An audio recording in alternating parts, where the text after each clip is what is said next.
আপনাদের কি লাগবে বলুন। আমি অর্ডারটা নিতে পারবো না। আপনার চেহারা দেখার জন্য রাখা হয়েছে এখানে। আপনাদের অর্ডারগুলো প্লিজ। আচ্ছা মাহি, এই সেই আমার এক্স গার্লফ্রেন্ড।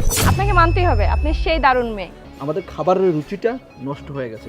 আপনারা জব করতে হবে না এখানে।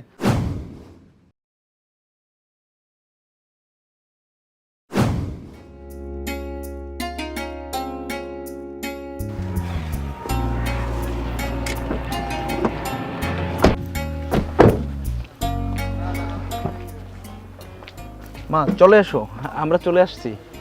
দেখো রেস্টুরেন্টটা কত সুন্দর। হ্যাঁ অনেক সুন্দর কিন্তু। হ্যাঁ চলো।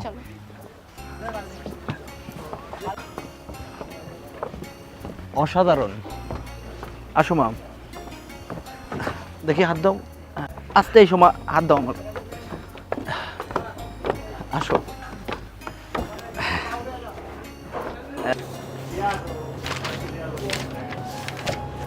আনিশা, জি স্যার। পরে গেস্ট আছে, অর্ডারটা নিয়ে আসেন তো। Okay sir. আরে দেখো না কি খাবে। আচ্ছা দাও আমি দেখতেছি। মা তুমি কি খাবে? আমি বেশি কিছু খাবো না বাবা, আমার অল্প স্যুপ হলেই চলবে। কি সবসময় স্যুপ খান, আমি অর্ডার দিচ্ছি না। Waiter, waiter.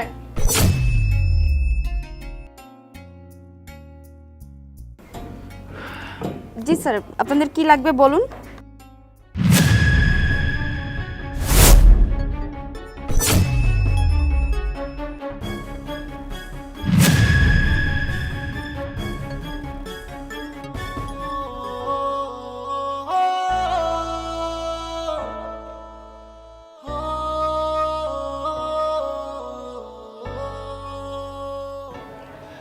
কি ব্যাপার, মেয়েটা চলে গেল কেন?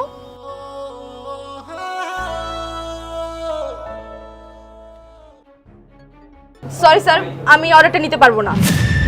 আপনি অর্ডারটা নিতে পারবেন না মানে কি? মানে স্যার আমি অর্ডারটা নিতে পারবো না, আপনি অন্য কাউকে পাঠান। কেন অন্য কাউকে পাঠাবো আমি? আপনার চেহারা দেখার জন্য রাখা হয়েছে এখানে। যান, অর্ডার কেটে নিয়ে আসেন, যান। যত সব। আচ্ছা কি হয়েছে, তোমরা দুজন হঠাৎ এরকম চুপ হয়ে গেছো কেন? স্যার আপনাদের অর্ডারগুলো প্লিজ। আপনি তো অর্ডার না নিয়ে এখান থেকে চলে গেলেন, আবার কেন আসলেন? স্যার আমি এখানকার ওয়েটার, আমার কাজ হচ্ছে অর্ডার নেওয়া। তো আপনারা কি খাবেন বলেন। ও আচ্ছা, এখানকার ওয়েটার। আচ্ছা ঠিক আছে, আপনার সাথে কিছু পার্সোনাল কথা আছে আমার। স্যার এটা আমার ওয়ার্কিং প্লেস, এখানে আমি কোনো পার্সোনাল কথা বলতে আসিনি। ও আচ্ছা, অর্কিন প্লেস। হ্যাঁ আমি জানি আপনার এটা অর্কিন প্লেস, কিন্তু তারপরও আমার কিছু পার্সোনাল কথা আপনাকে বলতে হবে, কারণ 5 বছর ধরে যার দেখা পাইনি সেই মানুষটা আজকে আমার সামনে, তাহলে তার সাথে আমার কিছু কথা বলতে হবে না? দেখেন, আজকে আপনি এই রেস্টুরেন্টের ওয়েটার। কেন? আপনার না অনেক টাকা পয়সা সয় সম্পত্তি আছে, তো সেগুলো কোথায়? একটা কথা বলি, আপনি স্বপ্ন দেখছিলেন অনেক বিশাল, কিন্তু সেই স্বপ্নটা না ভেঙে গেছে। আসলে যে স্বপ্ন মানুষ দেখে সবার স্বপ্ন না পূরণ হয় না। আচ্ছা মাহি, তোমাকে না বলেছিলাম আমার একটা এক্স গার্লফ্রেন্ড ছিল, এই সেই আমার এক্স গার্লফ্রেন্ড। ও আচ্ছা, আপনি তাহলে সেই অহংকারী দাম্ভিক মেয়ে, যার কিনা টাকার গরমে মাটিতে পাই পড়তো না। যাক, পরিচয় হয়ে ভালোই লাগলো। যে কিনা সামান্য টাকার কারণে ভালো গিফট দিতে পারে না, দামি রেস্টুরেন্টে নিয়ে যেতে পারে না, এই ইস্যু দেখিয়ে একটা ছেলের সাথে ব্রেকআপ করে। আপনাকে মানতেই হবে, আপনি সেই দারুণ মেয়ে। যাই হোক, ভালো হয়েছে। শোনেন, একটা কথা বলি, সবাইকে ছোট করার আগে না একবার চিন্তা করবেন, সবার ভাগ্য এক থাকে না। আজকে দেখেন আপনি কোথায় আসছেন আর সে কোথায়।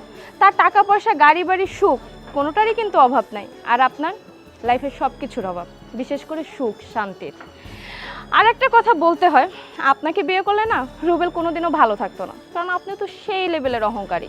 আর দেখেন আজকে আমি কত ভালো আছি এরকম একটা মানুষ পেয়ে। যাই হোক, আপনাকে একটা ধন্যবাদ দেওয়াই যায়, কারণ কি জানেন, আপনি যদি সেদিন ব্রেকআপ না করতেন, এত ভালো মনের একটা মানুষ আমার কপালে জুটতো না, তাই না বলেন? কি ব্যাপার, তোমার বাবার না অনেক টাকা পয়সা, অনেক ধন সম্পদ, কোথায় গেল? আর তুমি একটা সামান্য ওয়েটারের চাকরি করছো? ছি, দেখো আল্লাহ চাইলে কি না পারে, আমার ছেলে কোথায় আর তুমি কোথায়। শুনো, অহংকার পতনের মূল, অহংকার করতে নেই। হ্যাঁ আপনি ঠিকই বলেছেন, আমি অহংকার করেছিলাম। আমি আপনার ছেলেকে কোনোদিনও প্রাধান্য দেইনি। শুধুমাত্র আমার বাবার বিশাল সয় সম্পদ ছিল বলে, আমি বড়লোক ছিলাম বলে। আমি তোমাকে সারা জীবন হেয় করে এসেছি, কোনোদিনও বয়ফ্রেন্ডের মর্যাদা দেইনি। শেষমেশ টাকার অহংকারে তোমাকে ছেড়ে আমি চলে এসেছিলাম। আমার অহংকারের কারণে আজ আমার কাছে কিছুই নেই। আমি সামান্য একটা রেস্টুরেন্টের ওয়েটার মাত্র এখন। আমাকে পারলে আপনারা ক্ষমা করে দিবেন, আমি অনেক বড় অপরাধ করে ফেলেছি। আমার এতটা অহংকার করা উচিত হয়নি, মাফ করে দিবেন। আর তোমার কাছে হাত জোড় করে ক্ষমা চাইছি। আমি তোমাকে অনেক অবহেলা করেছি, অনেক অপ্রস্তুত করেছি। আমাকে পারলে মাফ করে দিও, না যে স্বয়ং উপর আলো আমাকে মাফ করবে না। ওকে, আর কিছু বলতে হবে না। আপনাদের রেস্টুরেন্টে আমরা খাবো না, আমাদের খাবারের রুচিটা নষ্ট হয়ে গেছে। মাহি চলো।